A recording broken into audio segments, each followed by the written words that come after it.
హల్లెలూయా. దేవుని మహాకృపను బట్టి మరి ఒకసారి మధ్యలోకి రావడానికి దేవుడు సహాయం చేస్తున్నాడు. మనల్ని ఆహ్వానించినటువంటి సంఘ కాపరి గారికి, అలాగే మరి విశ్వాసులందరికీ కూడా నాకు ప్రత్యేకమైనటువంటి వందనాలు. అలాగే వేదిక మీద ఉన్నటువంటి సామ్యానికి దైవ సంఘ గారికి కూడా మన యొక్క దేవునికి స్తోత్రం కలుగును గాక. హల్లెలూయా, హల్లెలూయా. దేవుని యొక్క పరిశుద్ధ వాక్యంలో నుండి మనము కొన్ని వచనాలను జ్ఞాపకం చేసుకుందాం. యోహాను సువార్త 1వ అధ్యాయం 1వ వచనం నుంచి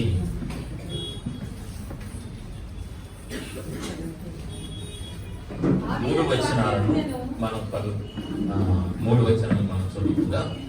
ఇంతకు ముందు మన దైవజనులు చదివించినటువంటి వాక్యం చదవండి. ఆది యందు వాక్యము ఉండెను, వాక్యము దేవుని యొద్ద ఉండెను, వాక్యము దేవుడై ఉండెను. ఆయన ఆది యందు దేవుని యొద్ద ఉండెను, సమస్తమును ఆయన మూలముగా కలిగెను. దేవునికి స్తోత్రం కలుగును గాక. ఇంకా 3వ వచనాన్ని కూడా మనం చదివినట్లయితే, కలిగి ఉన్నదేమియు ఆయన లేకుండా కలుగలేదు. ఆది యందు చాలు, ఆది యందు వాక్యము ఉండెను, వాక్యము దేవుని యొద్ద ఉండెను, వాక్యము దేవుడై ఉండెను. ఆయన ఆది యందు దేవుని యొద్ద ఉండెను, సమస్తమును ఆయన మూలంగా కలిగెను, కలిగి ఉన్నదేదియు ఆయన లేకుండా కలగలేదు. ఆది యందు వాక్యము ఉందట. వాక్యము అనగా దేవుని యొక్క వాక్కు, వర్డ్ ఆఫ్ గాడ్, దేవుని యొక్క మాట, దేవుని యొక్క మాట.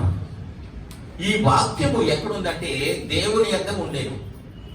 అంటే ఈ వాక్యము దేవుని వాక్కై ఉన్నది, దేవుని మాటై ఉన్నది. ఈ వాక్యము దేవుడై ఉండేను.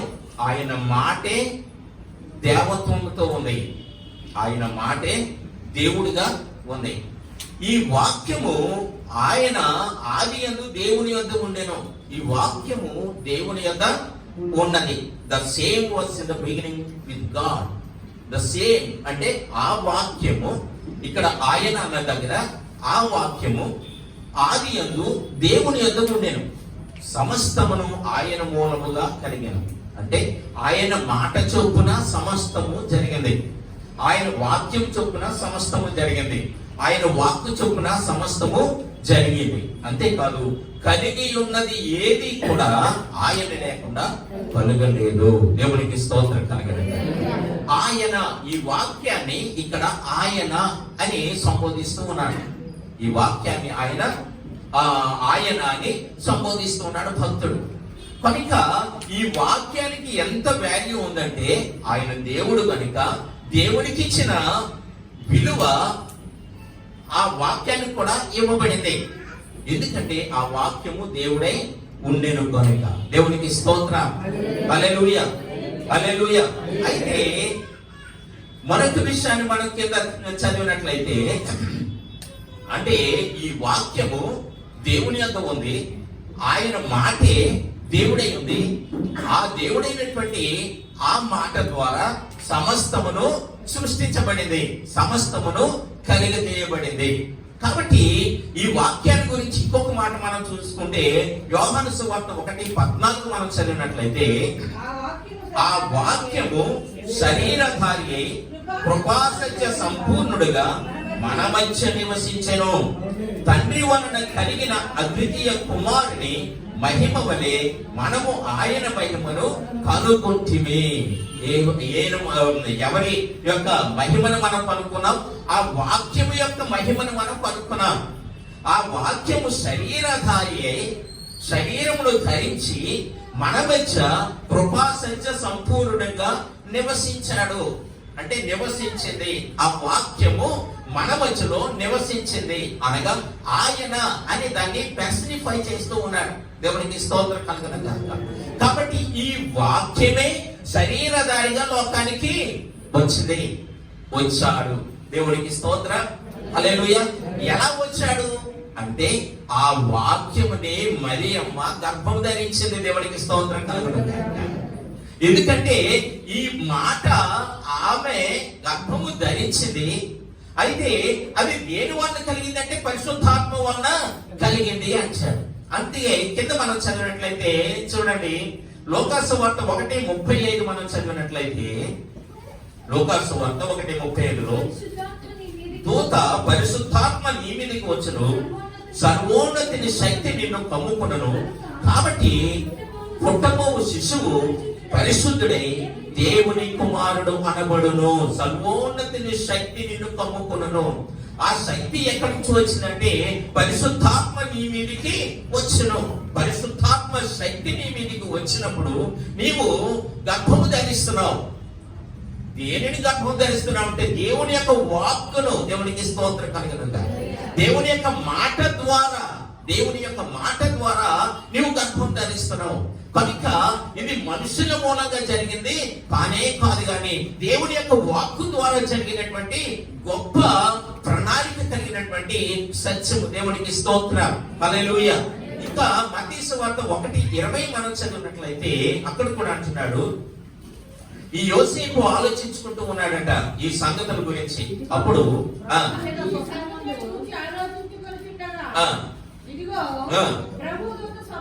స్వప్నమందు అతనికి ప్రత్యక్షమై, దావీదు కుమారుడు అని యోసేపు, నీ భార్య అయిన మరియను చేర్చుకొనుటకు భయపడకుము, ఆమె గర్భము ధరించినది పరిశుద్ధాత్మ వలన కలిగినది, ఆమె యొక్క కుమారుని కనును. దేవునికి స్తోత్రం కలుగును. ఈ వాక్కు ఆమె గర్భము ధరించడానికి కారణమై పరిశుద్ధాత్మ వలన ఈ కార్యము జరిగింది. అంటే నిర్మాణకుడు లేకపోతే జరిగించేవాడు ఏమండి ఈ పరిశుద్ధాత్ముడై ఉండగా దేవుని యొక్క మాట ద్వారా ఈ కార్యము జరిగింది. అందుకే ఈ మరియమ్మ అంటది, ఏమంటుంది, నీ మాట చొప్పున నాకు, అక్కడే ఉంటాయి చూడండి, నీ మాట చొప్పున కదా,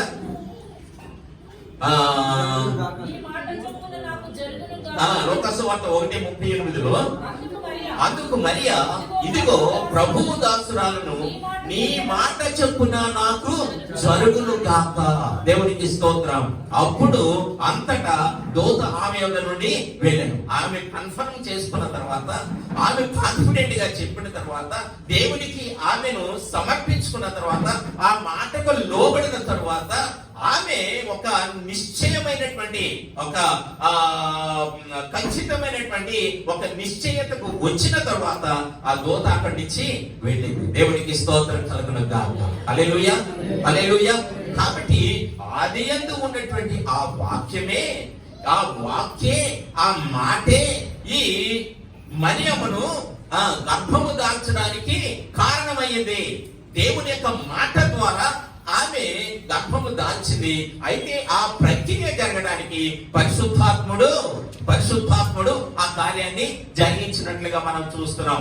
ఎందుకంటే ఆ మాట ద్వారా ఎందుకు జరిగిందో మనం చాలా చక్కగా చూడగలం. ఎక్కడంటే చూడండి, ఆదికాండం 1:3 మనం చదివినట్లయితే,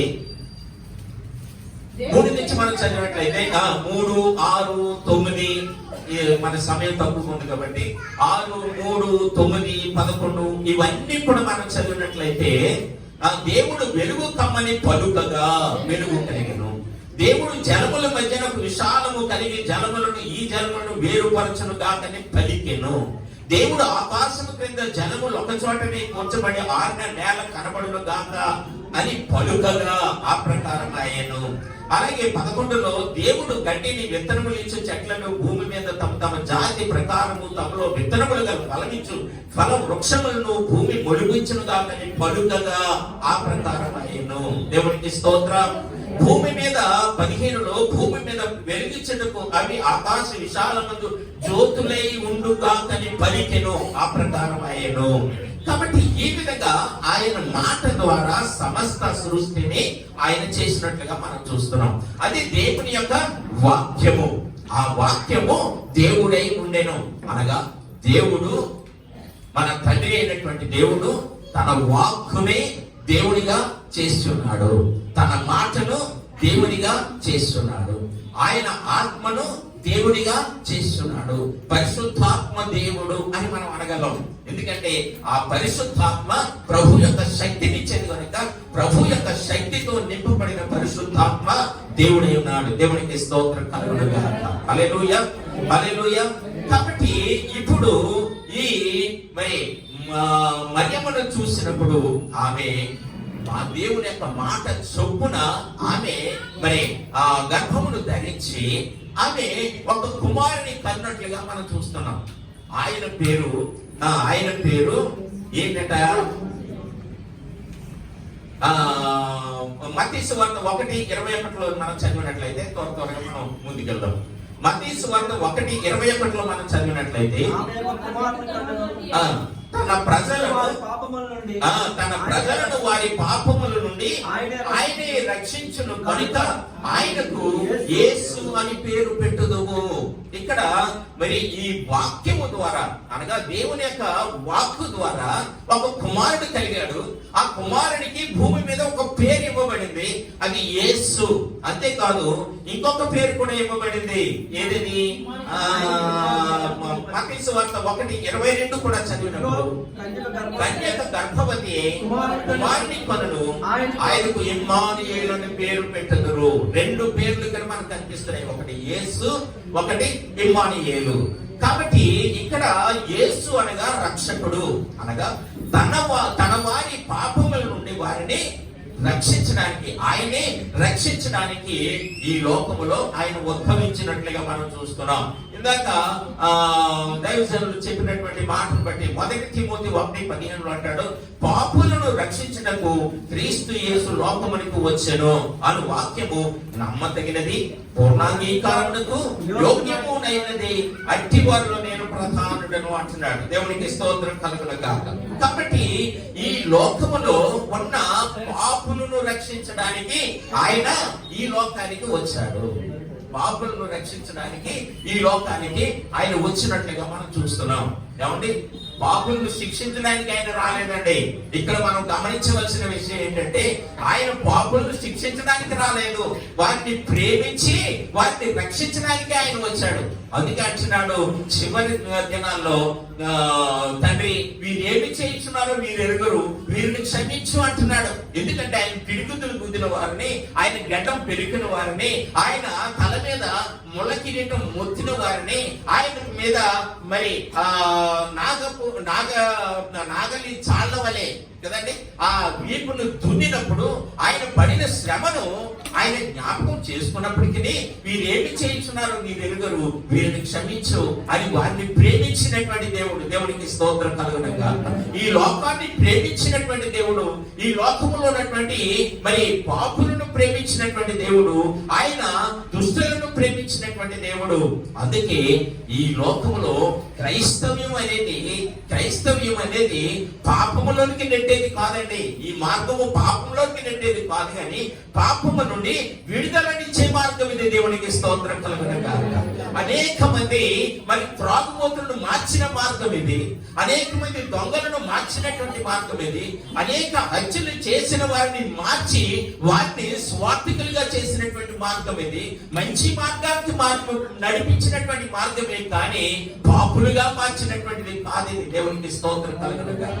అందుచేత ఈయన మంచి వారిని రక్షిస్తున్నాడు, మంచి వారి కంటే దుష్టులను ఎక్కువగా ప్రేమించి వారిని రక్షించడానికి ఆయన కంకణం పట్టుకున్నాడు. అందుకే అంటాడు 99 నీతిమంతుల కంటే తప్పిపోయినటువంటి ఒక నీతిమంతుడు కొరకు ఆయన ఎంతో కష్టపడుతున్నాడు. దేవునికి స్తోత్రం కలుగును గాక.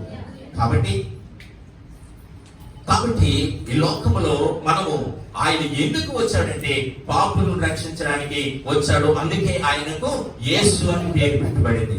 అంతేకాదు రెండవదిగా మనం చదివినప్పుడు గర్భవతి కుమారుని కనును ఆయనకు ఇమ్మానుయేలు అని పేరు పెట్టుదురు. ఇమ్మానుయేలు అనగా ప్రభు మనకు తోడని అర్థము అంటున్నాడు. భాషాంతరమున ఇమ్మానుయేలు పేరునకు భాషాంతరమున 23వ వచనంలో దేవుడు మనకు తోడని అర్థము.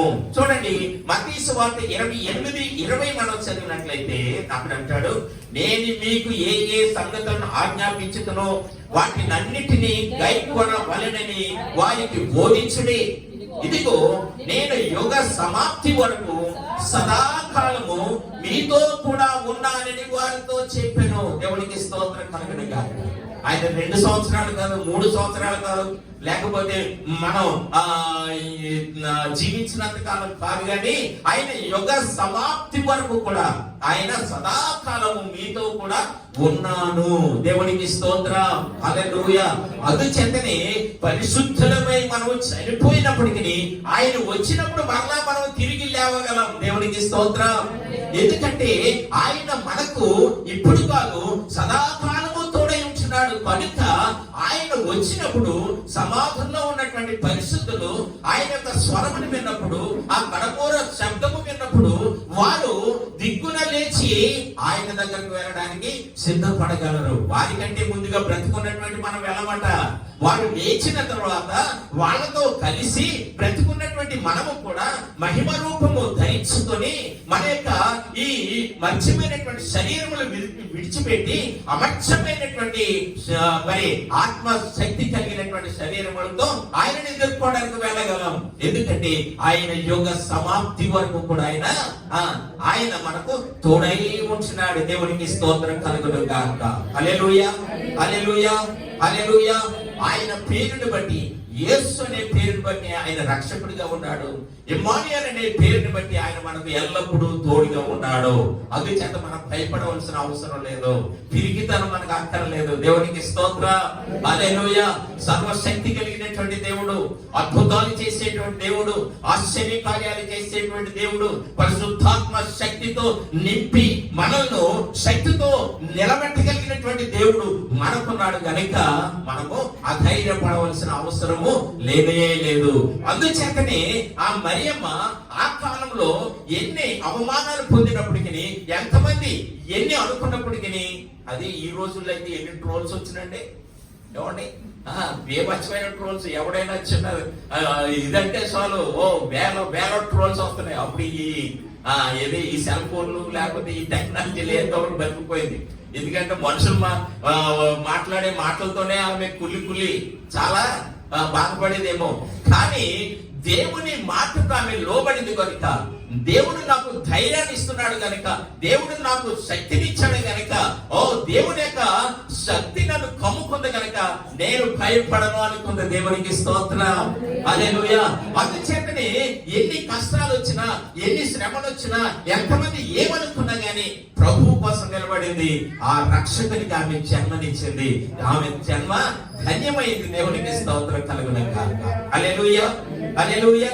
అదే కాదు, ఇంకొక మాట మనం చదివినట్లయితే యోహాను సువార్త 1:12 మనం మరొక మాట మనం చదివినట్లయితే, తన్ను ఎందరు అంగీకరించరో వారికందరికి, అనగా తన నామమునందు విశ్వాసం ఉంచిన వారికి దేవుని పిల్లలగుటకు ఆయన అధికారము అనుగ్రహించను. ఎంత గొప్ప సంగతి అండి. ఆయన విశ్వాసం ఉంచితేనట, ఆయన కొరకు మనం జీవిస్తేనట, ఆయన నామమునందు మనము విశ్వాసం ఉంచితేనట, ఆయన దేవుని పిల్లలగుటకు మనకు అధికారం ఇచ్చాడట. దేవునికి స్తోత్రం కలుగునుగాక. ఏమండి, మనకు దేవుని పిల్లలవుటకు అనుగ్రహించాను, అధికారం అనుగ్రహించాను. కాబట్టి ఆయనని విశ్వసిస్తే చాలు, ఆయన పిల్లలుగా ఆయన మనల్ని ఏమండి దత్తపుత్రాత్మ ద్వారా ఆయన మనల్ని అడాప్ట్ చేసుకుంటూ ఉన్నాడు. దేవునికి స్తోత్రం, హల్లెలూయా. ఈ దేవుని పిల్లలైన వారి యొక్క పరిస్థితి ఎలా ఉంటుందంటే, 1:13 మనం చదివినట్లయితే, యోహాను సువార్త 1:13లో, వారు దేవుని వలన పుట్టిన వారే గాని రక్తము వలనైనను, శరీరేచ్ఛల వలనైనను, మనుష్యేచ్ఛల వలనైనను పుట్టిన వారు కాలే కాదు. దేవునికి స్తోత్రం, హల్లెలూయా, హల్లెలూయా. Not of blood, nor of the will of the flesh, nor of the will of man, but of God. దేవునికి స్తోత్రం కలుగునుగా. ఎప్పుడైతే ఆయనను విశ్వసిస్తున్నామో, ఎప్పుడైతే అంగీకరిస్తున్నామో, ఆయనను మన సొంత రక్షకునిగా మనం అంగీకరించామో, ఆయనట మనము ఈ లోకములో ఒకవేళ తల్లిదండ్రులకు మనం పుట్టినప్పటికీ కూడా ఆయన మన జీవితాన్ని ఏ విధంగా మారుస్తున్నాడంటే, రక్తం వలనను, శరీరేచ్ఛ వలనను, మనుష్యేచ్ఛ వలనను పుట్టిన వారుగా కాకుండా దేవుని వలన పుట్టినటువంటి పుట్టినటువంటి ఆ యేసు ప్రభు ఏ విధంగా అయితే పుట్టాడో ఆ విధమైనటువంటి ఆయన యొక్క పద్ధతిలోకి మనల్ని కూడా నడిపిస్తూ ఉన్నాడు. దేవునికి స్తోత్రం కలుగును గాక. అందుచేతనే ఆయన పరిశుద్ధుడై ఉండలాగిన మనల్ని కూడా పరిశుద్ధులుగా ఉండమని ఆయన చెప్తూ ఉన్నాడు. కనుక ఆయన పరిశుద్ధుడై ఉన్నప్పుడు ఆయనని ఎప్పుడైతే మనం విశ్వసిస్తున్నామో, ఆయన ఎప్పుడైతే ఆయన నామమందు మనము మరి రక్షణ పొందామో, అప్పుడు మనము కూడా పరిశుద్ధులమై ఉండటానికి ఆయన మనకు అధికారము అనుగ్రహించాడు. దేవునికి స్తోత్రం. హల్లెలూయా, హల్లెలూయా, హల్లెలూయా. కాబట్టి ఆ యేసు రక్షకుడిగా పుట్టాడు. ఆ ఇమ్మానుయేలు మరి జీవిత కాలమే కాదు, యుగ సమాప్తి వరకు మనకు తోడుగా ఉంటున్నాడు. అంతేకాదు ఆయన మనకు అధికారం ఇచ్చాడు. ఆయనను మనం నమ్ముకుంటే, ఆయనను విశ్వసిస్తే, ఆయన బిడ్డలుగా అంటే పరిశుద్ధులైనటువంటి బిడ్డలుగా చేయడానికి ఆయన మనకు ఒక అధికారాన్ని కూడా ఇచ్చినట్లుగా మనం చూస్తున్నాం. ఇంకా ముందుకు మనం సాగినట్లయితే ఈ యోహాను సువార్త 1:4 కూడా ఒకసారి చదువుకొని ముగించుకుందాం. ఆయనలో జీవం ఉండెను, ఆ జీవము మనుషులకు వెలుగై ఉండెను. ఇక్కడ 2 విషయాలు మనకు కనిపిస్తున్నాయి. ఏంటంటే ఆయనలో అనగా ఆ రక్షకుడిగా పుట్టినటువంటి యేసయ్యలో, లేదా ఆ వాక్యములో, దానికి మూలాధారం వాక్యం కాబట్టి ఆ వాక్కులో, ఆ వాక్యములో, ఆ యేసయ్యలో జీవం ఉందట. దేవునికి స్తోత్రం. హల్లెలూయా, హల్లెలూయా. అందుకైన అంటుడు ఆ 14:16 యేసు నేనే మార్గమును సత్యమును జీవమును, నా ద్వారానే తప్ప ఎవడును తండ్రి యొద్దకు రాడు. 11:25 అంటాడు, అందుకు యేసు పునరుత్థానమును జీవమును నేనే, నా యందు విశ్వాసం ఉంచువాడు చనిపోయినను బ్రతుకును. దేవునికి స్తోత్రం కలగనక. అప్పుడు అంటది ప్రభు నాకు తెలుసులే, ఎప్పుడు పునరుత్థానంలో లేస్తాలే అని కదా. కానీ ఆ లాజరు పాదమా నువ్వు నమ్మినట్లయితే ఇప్పుడే చూస్తావు అన్నాడు. దేవుడికి స్తోత్రం కలుగునుగా. ఏది ఏమైనప్పటికీ విశ్వసించిన మనము విశ్వాసముతో పరిశుద్ధులమై మనము చనిపోయినప్పటికీ కూడా ఆయన వచ్చినప్పుడు పునరుత్థానంలో మనం లేవగలం. దేవుడికి స్తోత్రం. అది క్రైస్తవుని యొక్క నిరీక్షణ.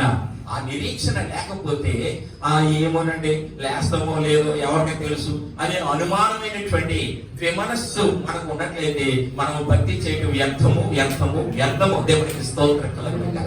ఎందుకంటే మనము ప్రభువునందు విశ్వసించినట్లయితే ఆ విశ్వాసం ద్వారా మనం లేవగలిగితేనే నిజమైనటువంటి ప్రభు బిడ్డలమై ఉన్నాం. ఆ నిరీక్షణతో మనం సాగిపోతే, అంత కాన్ఫిడెంట్ గా మనం ఉండగలిగితేనే నిజమైనటువంటి ప్రభు బిడ్డలం. దేవునికి స్తోత్రం. హల్లెలూయా, హల్లెలూయా, హల్లెలూయా. ఇంకా చాలా విషయాలు ఉన్నాయి. కానీ ఇప్పుడు ఇంకొక మాట చెప్తున్నాడు. యోహాను సువార్త 6:53 మనం చదివినట్లయితే, కావున యేసు ఇట్లనేను, మీరు మనుష్య కుమారుని శరీరము తిని ఆయన రక్తము త్రాగితేనే కానీ మీలో మీరు జీవము గలవారు కాదు. ఈ రోజున ఎంతమంది ఆయన శరీరాన్ని తింటున్నారు, ఎంతమంది ఆయన రక్తాన్ని త్రాగుతున్నారు? మనల్ని మనం జ్ఞాపకం చేసుకోవలసినటువంటి, మనల్ని మనం బేరించి వేసుకోవాల్సినటువంటి క్రిస్మస్ ఇది. దేవుడికి స్తోత్రం కలుగునుగా. ఎందుకంటే క్రిస్మస్ ఎన్నో చేయొచ్చు. నాకు 70వ సంవత్సరం, ఊహ తెలిసినప్పటికి 5వ సంవత్సరం అనుకోండి, అంటే 65 క్రిస్మస్లు వెళ్ళిపోయాయండి. కాబట్టి నా జీవితంలో 65 క్రిస్మస్లు వెళ్ళిపోయాయి. కానీ బ్రతుకు మారలేదు అనుకోండి. ఎందుకు వచ్చిన క్రిస్మస్ ఇది? ఎందుకు వచ్చిన కొత్త బట్టలు? ఎందుకు వచ్చిన పిండి వంటలు? ఏమండి, జీవితం మారితేనే అది సరైనటువంటి క్రిస్మస్. దేవునికి స్తోత్రం కలుగునుగా. కాబట్టి నీవు ఎన్ని క్రిస్మస్లు చేసుకుంటున్నావు, కానీ ప్రభు యొక్క శరీరాన్ని తెచ్చున్నావా? ప్రభు యొక్క రక్తాన్ని నువ్వు త్రాగుతున్నావా? ఎప్పుడైనా గమనించావా? యేసు ఇట్లైనను, మీరు మనుష్య కుమారుని శరీరము తిని ఆయన రక్తము త్రాగితేనే కానీ మీలో మీరు జీవము గలవారు కారు. కాబట్టి ఇంకా నువ్వు బాప్తిసం పొందకపోతే, ఇంకా నీవు రక్షణ పొందకపోతే, ఒకవేళ రక్షణ పొందినప్పటికీ నీ రక్షణ నువ్వు పోగొట్టుకుంటే, నువ్వు బాప్తిసం పొందినప్పటికీ నీ సరైనటువంటి జీవితాన్ని చేయకుండా పెళ్లి కోసమో లేకపోతే దేని కోసమో నువ్వు బాప్తిసం పొంది ఈ ప్రభు యొక్క బలను నువ్వు పాలు పొందకుండా ఉంటే నీ యొక్క భక్తి దండక మాత్రమే. దానివల్ల ఉపయోగము ఏమాత్రమును లేదు. ఎందుకంటే ఆయన జీవం మనలోనికి రావాలంటే, ఆయన జీవం మనలో ప్రవహించాలంటే మనము ఆయన యొక్క శరీరమును తినాలి, ఆయన రక్తాన్ని మనము త్రాగాలి. దేవునికి స్తోత్రం. హల్లెలూయా, హల్లెలూయా. అందుకే 17:3 అంటాడు, యోహాను సువార్త 17:3, అద్వితీయ సత్యదేవుడైన నిన్నును నన్ను పంపిన నీవు పంపిన యేసు క్రీస్తును ఎరుగుటయే నిత్య జీవము. ఆయనను ఎరిగిన వాడు, ఆయనను తెలిసిన వాడు, ఆయనను నమ్మిన వాడు, ఆయనను విశ్వసించిన వాడు, ఆయనను తన హృదయంలోనికి చేర్చుకున్నవాడు, ఆయన రక్షకుడిగా అంగీకరించిన వాడు నిత్య జీవము కలిగిన వాడు. దేవునికి స్తోత్రం కలుగునుగాక. ఆ నిత్య జీవాన్ని పొందుకోవాలంటే తప్పనిసరిగా ఆయనతో మనం అంటూ కట్టబడాలి. అనేకమైనటువంటి మరి ఆటంకాలు మనకు ఉండవచ్చు, అనేకమైనటువంటి సమస్యలు మనకు ఉండవచ్చు. కానీ ఈ సమస్యలతో మనం సతమతమైపోతూ, ఈ ఆటంకాలతో మనము అటు ఇటు వెళ్ళిపోతూ ఉంటే ప్రభు రాకడ ఎప్పుడో మనకు తెలియదు. దేవునికి స్తోత్రం. ఏ క్షణం ఆయన వస్తాడో మనకు తెలియదు. ఆయన వచ్చినప్పుడు మనం సిద్ధంగా ఉండకపోతే విడువబడటం ఖాయము. విడువబడినట్లయితే మన జీవితాలు వ్యర్థమైనటువంటి జీవితాలుగా ఉంటున్నాయి. కనుక ఆయన వచ్చినప్పుడు మొదటి గుంపులో మనం ఎగిరిపోవాలంటే ఖచ్చితంగా ఆయనతో మనం అడ్డుకట్టబడాలి, ఆయన విశ్వాసం ఉంచాలి, ఆయన కొరకు మనం జీవించాలి. అది ఈ క్రిస్మస్ రోజున మనము మరొక్కసారి బేరీజు వేసుకోవాల్సినటువంటి విషయము. దేవునికి స్తోత్రం కలుగునుగాక. హల్లెలూయా, హల్లెలూయా, హల్లెలూయా. కాబట్టి మరి నిర్జీవమైనటువంటి మన జీవితాన్ని ఆయన జీవింప చేయాలంటే, ఆయన జీవాన్ని మనలో ప్రవహింప చేయాలంటే ఖచ్చితంగా ఆయనతో మనము అంటూ కట్టబడాలి. ఆయన విశ్వాసముతో, మరి ఆ ప్రగాఢమైనటువంటి విశ్వాసము, మరి దృఢమైనటువంటి విశ్వాసముతో మనం ముందుకు సాగితేనే మనము దేవుని యొక్క బిడ్డలముగా ఉండగలం. దేవునికి స్తోత్రం కలుగునుగాక. హల్లెలూయా. అయితే రెండవదిగా ఆ భాగంలో రెండవది మనం చూసినట్లయితే ఆ జీవము మనుషులకు వెలుగై ఉండెను.